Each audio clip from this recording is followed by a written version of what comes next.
नमस्कार आप सभी को। आज का जो विषय है, कोई भी तांत्रिक की जो विद्या आपके ऊपर कर दी गई है या लगा दी गई है उसको पलटने के लिए है। ये बहुत ही उग्र मंत्र है और तत्काल फ़ायदा भी आपको इससे होगा। और इसको करने से पहले मैं बता दूं आपको कि ये थोड़ा सा ख़तरनाक है साधारण इंसान के लिए, क्योंकि इसको करने से पहले आपको अपना शरीर बंधन करना आना चाहिए। और जिसके ऊपर आपने पलटा है, अगर कहीं उसने उधर से दोबारा पलट दिया तो शायद आपके साथ क्या होगा मुझे नहीं मालूम है। कुछ भी घटित हो सकता है और नहीं भी हो सकता है। अगर आप सामने वाले जिसने किया है उसके पास उतना ज्ञान नहीं है कि उसके पास क्या हुआ है, उसको क्या हुआ है, तो फिर तो आप बच जाएंगे, क्योंकि वो जब जान नहीं पाया तो आपके ऊपर पलटेगा क्या। अगर वो जान गया कि आपके ऊपर जो किया हुआ था वही मेरे पास पलट के आया है, किसी ने पलटा, तो वो उसको विधि जानता है, उसके ऊपर भी उसको दोबारा पलटने की क्षमता रखता है, तो कहीं ना कहीं आप फंस जाएंगे। उसका रास्ता आपको नहीं मिलेगा, क्योंकि उसके लिए समय नहीं बचेगा। क्या पता वो किस चीज़ का प्रयोग करे, तो उसमें जान भी जा सकती है, जोखिम है। फिर भी सलाह दूंगा कि अगर आप करना चाहते भी हैं, आपके मन में है, गुस्सा है और आप करना चाहते हैं, तो एक तरकीब बताता हूँ, ध्यान से सुनिएगा। साधारण इंसान भी कर पाएंगे। ऐसा है, पहले तो आप अपने घर का बंधन करिए, पूरा परिवार का, मतलब जिस घर में आप रह रहे हैं उसका पूरा बंधन होना चाहिए। और एक बंधन नहीं, कई बंधनों से उसको करना है आपको। ये नहीं कि आपने एक से कर दिया। तो बंधन करिए, मैंने भी कुछ प्रयोग दे रखे हैं, उससे आप कर सकते हैं। और आपके पास अगर किसी और से आपके पास कोई मंत्र है, शब्द है शरीर बंधन का या घर बंधन का, उसका भी प्रयोग करिए। जितने भी हैं आपके पास सब प्रयोग करिए। उसके बाद ये सब जब हो जाएगा तो अपना भी करिएगा। और हो सके तो इस प्रयोग को शनिवार के दिन करिएगा या फिर मंगलवार के दिन, अमावस के दिन करिए, पूर्णमासी के दिन, ये का सटीक मामला बैठेगा। लेकिन उस दिन करने से पहले इसका जाप 108 बार ज़रूर करिए कि पावर पूरी आ जाए आपके अंदर। तो ये होना बहुत ज़रूरी है। 108 बार पढ़ लीजिए। वैसे स्वयं सिद्ध है, इसको उतना नहीं रहता, लेकिन ऊर्जा की कमी होने की वजह से मैं इसीलिए राय देता हूँ कि 108 बार ज़रूर आपको पढ़ना चाहिए। तो करना क्या है, इसके कई तरीके हैं, मैं जितने बताऊंगा उनको ध्यान से सुनिएगा। अलग अलग तरीके हैं, अलग अलग प्रक्रिया विधि है। तो सबसे पहले एक आसान तरीका बताता हूं। तो जिसके ऊपर भी कोई तंत्र विद्या है, चाहे आपके खुद के ऊपर ही क्यों ना हो, अगर आप में उतनी ऊर्जा बची है कि आप स्वयं अपना तंत्र काट कर सकते हैं तो फिर तो हो गया काम। अगर उतनी ऊर्जा नहीं बची है तो शायद ये कार्य ना हो पाए, फिर दूसरे से आपको करवाना पड़ेगा इसी मंत्र द्वारा।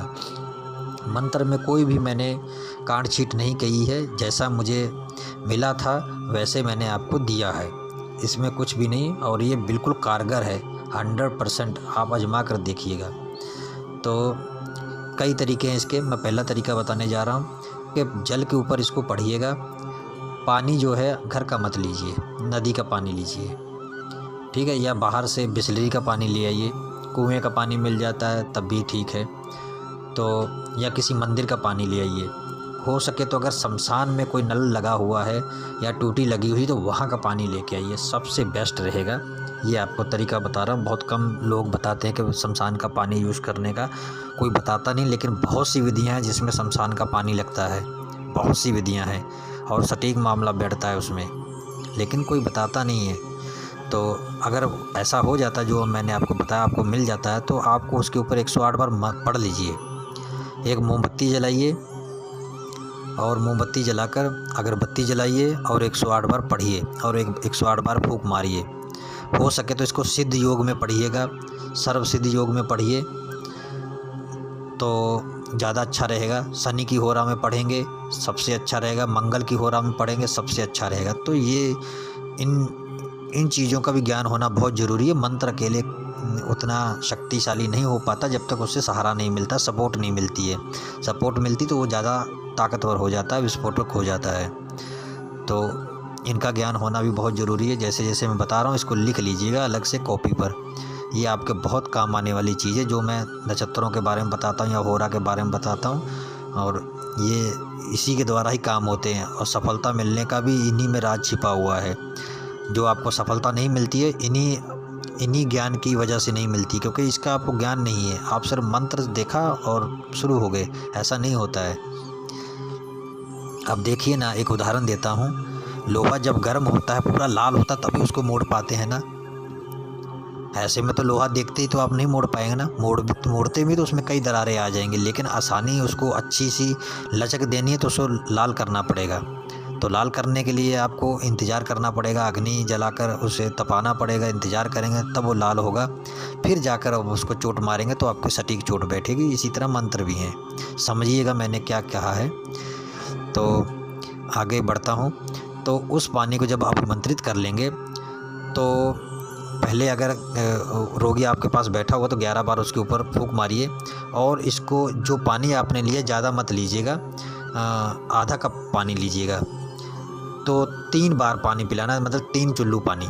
मतलब उनका जो दायां हाथ है, दाएं हाथ में 1 चुल्लू पानी डालना है और उसको पी लेना है। फिर दूसरा 1 चुल्लू पानी डालना, फिर पी लेना। तो तीसरी बार में पूरा पानी ख़त्म होना चाहिए। इस हिसाब से पानी आपको लेना है। देखिएगा वो जो तंत्र है, बस हो गया काम। वो आप ख़त्म कहानी उसकी, पलट जाएगा वो उसी वक्त। तो अगर कहीं ज़्यादा पुराना है और एक बार में आपको कामयाबी नहीं मिलती तो लगातार करिए, 7 दिन करिए, लगातार करिए। जड़ें उखाड़ के फेंक देगा ये मंत्र। करके तो देखिए इस्तेमाल, तो आपको खुद ही समझ में आ जाएगा कि ये है क्या। तो लगातार 7 दिन करिए, एक एक कण उखाड़ के फेंक देगा। क्योंकि कई बार दुष्ट चीज़ें पूरी तरीके से नहीं वापस हो पाती हैं, बंधन लगे हुए होते हैं। और भी कई लोगों ने कर रखा होता, क्या पता उसी तांत्रिक ने कई चीज़ों का प्रयोग किया हो, उसको लगा होगा भी नहीं असर हुआ, असल में हो रहा होता लेकिन लेट होता है, तो दूसरा भी प्रयोग कर देते। तो इस तरह की चीज़ों को अच्छी तरीके से पलटने के लिए 7 दिन करिए, पूरा पीछा छुड़ाइए उनसे। 7 दिन, 21 दिन, जितना आपका मन करता है, जब तक आपको तसल्ली ना हो जाए कि मैं ठीक हो गया हूँ, लगे रहिए एकदम से। क्योंकि पता नहीं ना कि आपकी ऊर्जा क्या है, इसलिए मैं कह रहा हूँ। करने को तो जो माहिर होगा वो तो एक बार में ही अपने लक्ष्य को प्राप्त कर लेगा। लेकिन आप माहिर नहीं है तो आपको 7 दिन, 21 दिन करिए, 11 दिन करिए, जब तक ठीक ना हो जाए तब तक करिए।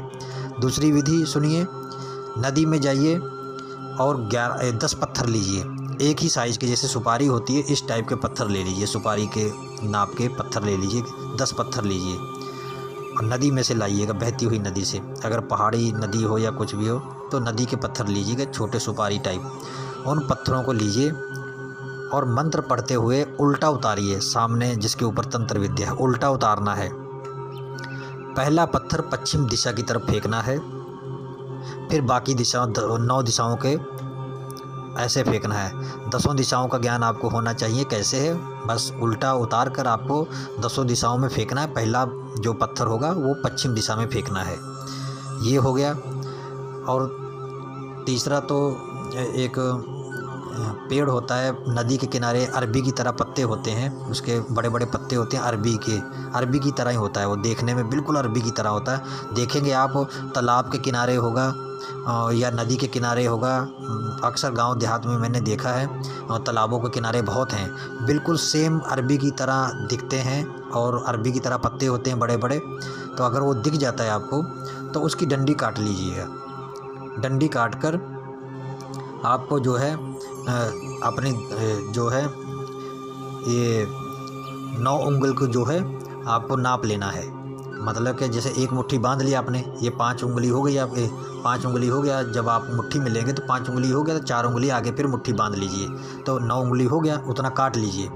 उतना काटने के बाद उसके ऊपर जो है आपको इत्र लगाना है, गुलाब का इत्र लगाना है, और एक बेल का पत्थर रख दीजिए और एक गुलाब का फूल रखिएगा।